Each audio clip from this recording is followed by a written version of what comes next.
ایک لڑکی ہے، اس پر جنات کا اثر ہے، اذان ہو یا نہ ہو اس کو تکلیف ہوتی ہے، تو سارے سورۃ البقرہ گھر والے بیٹھ کے پڑھیں، پانی پہ دم کر کے رکھ لیں، وہی پانی اس کو پلائیں، اس کے اوپر چھڑکیں اور گھر میں بھی چھڑکیں، انشاءاللہ ٹھیک ہو جائے گی۔ آپ یو کے میں رہتے ہیں تو اگر آپ لون لیں گے قسطوں پہ مکان کے لیے تو لازمی بات ہے وہ سود کے بغیر تو نہیں دیں گے، تو سود جو ہے وہ حرام ہے، چاہے کافر ملک میں ہو یا مسلمان ملک میں۔ اس لیے بہتر ہے کہ سود نہ لیں، دوستوں سے قرضہ لے کے بنا لیں۔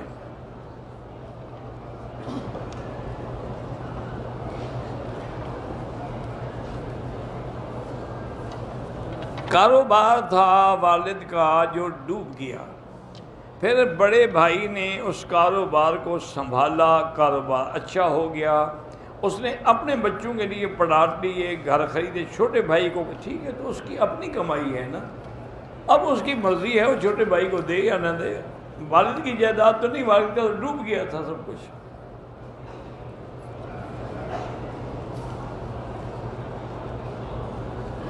ہمارا گھر ایک منزل تھا، میرے سسر کا گھر تھا، لیکن پھر میرے جیٹ نے 2 منزل اور بنا دیے، 2 فلور، سارا پیسہ اسی نے لگایا۔ اب گھر کی تقسیم کیسے ہوگی؟ وہ یہی ہے جتنا حصہ سسر کا ہے وہ ہے اس کا، جو پیسہ اس نے لگایا وہ اس کا ہے۔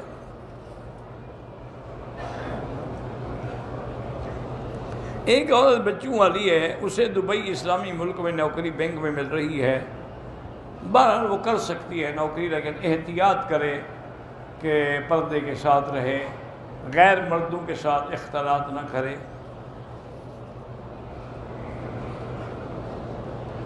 نیچے مطاب میں رش ہوتا ہے، اوپر بہت لمبا طواف ہو جاتا، میں بیمار ہوں، تو اسی لیے زیادہ بہتر کوشش یہ کرو میری بیٹی آپ نہیں کر سکتی، بس سامنے تلاوت کرتے رہیں، دیکھتی رہیں، قرآن پڑھتی رہے، نفل پڑھتی رہے، ضروری تو نہیں کہ طواف کریں آپ، اگر ہمت نہیں ہے تو آپ کو ضروری نہیں ہے، نفلی عبادت ہے۔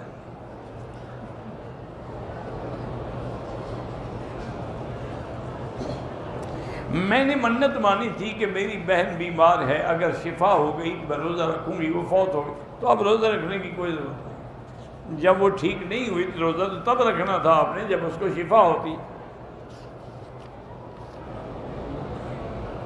لیس لہا من دون اللہ کاشفہ، اصل طریقہ پڑھنے کا اس کا یہ ہے کہ اول آخر درود شریف، اس کے بعد یہ آیت 1001 دفعہ پڑھ کے کسی بڑے پانی کے ڈول پر دم کر لیں، وہی پانی وہ پیتی رہے، جب وہ ختم ہو تو پھر پڑھے۔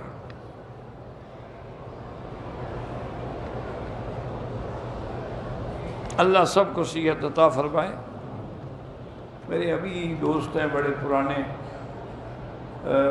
ساؤتھ افریقہ سے، دادا بھائی، وہ بھی ابھی بتا رہے تھے اس بیچارے کی بیٹی کی شادی تھی 2 دن پہلے، کہا تو شدید بیمار ہو گئی، اللہ شفا عطا فرمائے۔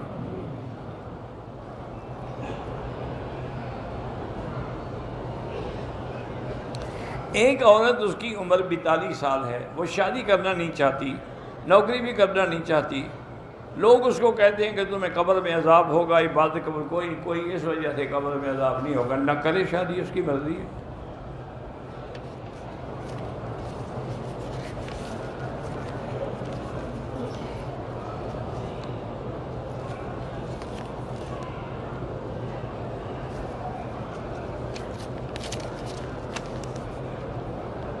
عدت کس بات کی؟ اگر خاوند فوت ہو جائے تو عدت 4 مہینے 10 دن ہے، اور اگر طلاق وغیرہ ہے تو پھر عدت 3 مہینے۔ عدت کے دوران عورت نہ سرما لگائے، نہ میک اپ کرے، نہ سنگار کرے۔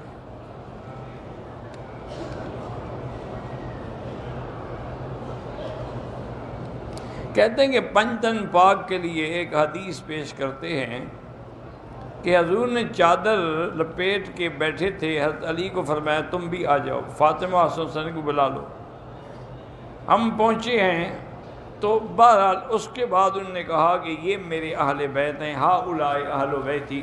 میرا بھائی گزارش یہ ہے کہ اگر وہ قرآن سے ثابت تھی ان کی بھی اہل بیت ہونا تو پھر دعا کرنے کی کیا ضرورت تھی؟ کوئی مسئلے کو سمجھا بھی تو کرو نا۔ بھئی قرآن میں آیا ہے کہ انما یرید اللہ لیذھب عنکم الرجس اہل البیت ویطہرکم تطہیرا، تو یہ آیت جو ہے حضور کی بیویوں کے لیے نازل ہوئی ہے، بچوں کے لیے نہیں ہے۔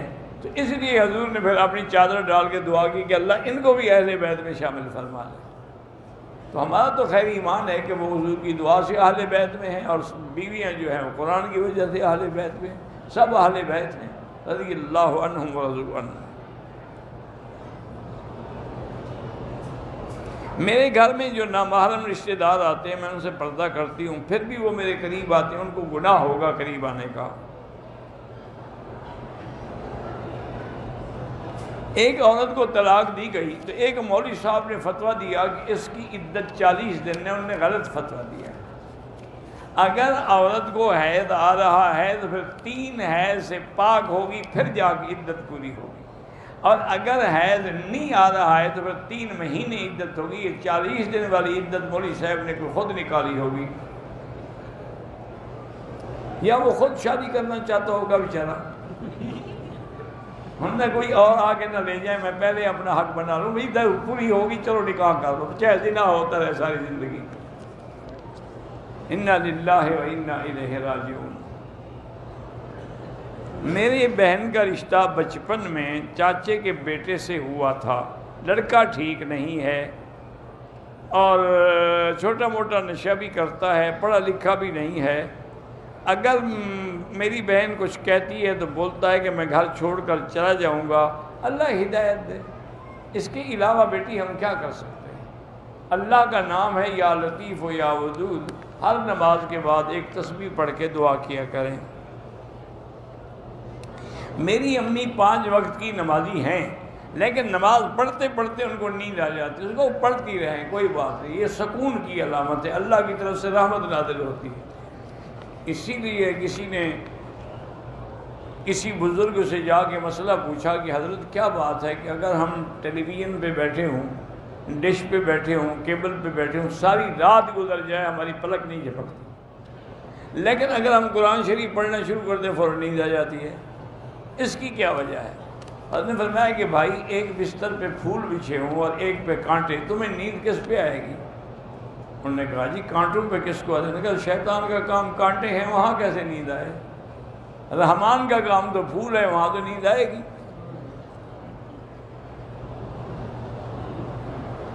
دوران نماز عورت کے چہرے پہ نقاب کی کوئی ضرورت نہیں۔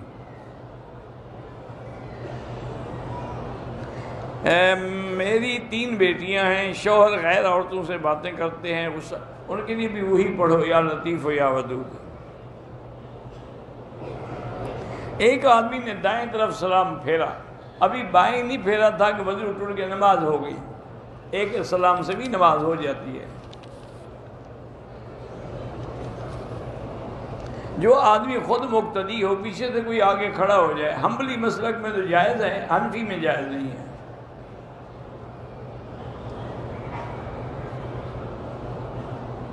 اب مجھے تو پتہ نہیں کون سی دعا ہے، حضرت جبریل نے کئی دعائیں حضور کو بتلائی ہیں، اللہ عالم آپ کس کی بات کر رہی ہیں۔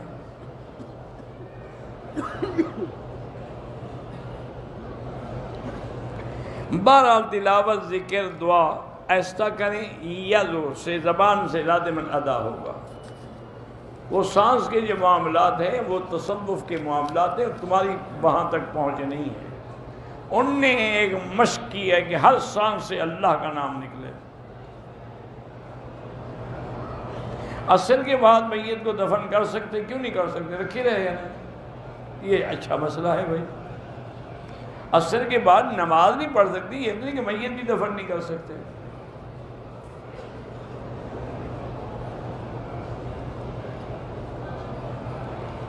میری شادی پر میرے سسر نے ایک گھر میرے نام کر دیا تھا، لیکن وہی گھر اپنے لڑکے کو اب دینا چاہتا، تم نے لکھوایا نہیں ہوگا نا، تو اس لیے آپ کے پاس سند تو ہے کوئی نہیں۔ اگر وہ کہے کہ پھر جائے گا تو قیامت میں پکڑا جائے گا۔ جنت میں خاندان، باپ ہے، ماں ہے، ہاں اللہ سب کو جمع کریں گے۔ اگر خاتون کے سر پہ دوپٹہ نہ ہو اور کسی سے حضور کا نام درود پڑھ سکتی ہے۔